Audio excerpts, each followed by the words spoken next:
Now, what are the other things you need to be aware of? Well, gold is usually tax-free in most countries in the world. There's no way that governments would levy tax on gold. They simply haven't got the right. They shouldn't.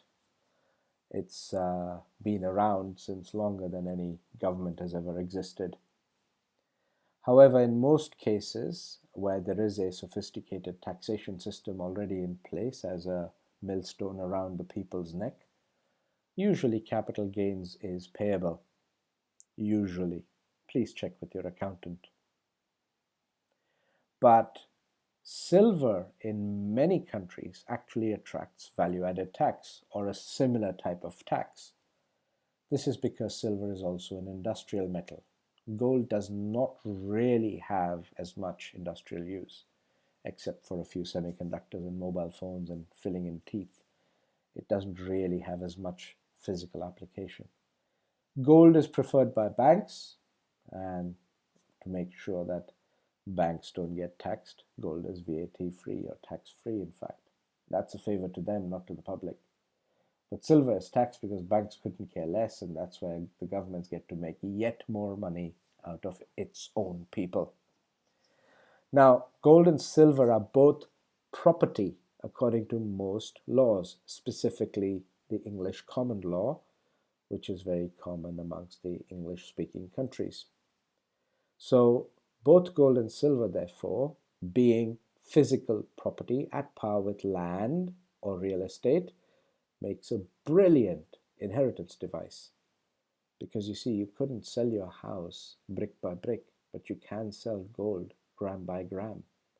And yet you can pass it on to the next generation as a real physical asset, something where a little bit of gold today could potentially pay off their university fees 20 years down the line.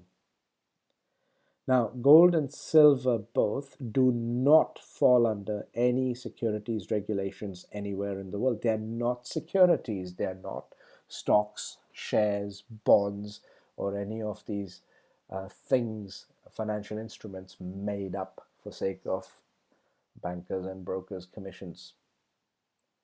So, because they are not captured under securities regulation, anybody is free to recommend gold and silver as part of a diversified portfolio of assets.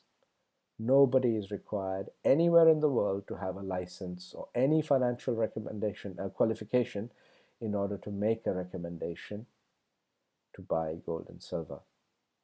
This is a huge advantage because one doesn't have to start giving financial advice. You just simply say, would you like to have some gold and silver? You need to, because it is going to protect you against all the crooks in government and the financial services world. Once you have done that, you have absolutely no obligation to report to anybody that you've given people a recommendation to buy gold and silver, because it is simply not captured by securities regulation. This is why gold and silver is one of the most free commodities on the planet that you are able to recommend, and yet it is a type of money, and it is an original form of money, and even a type of a financial instrument used for inheritance and various other purposes. Please watch the next video.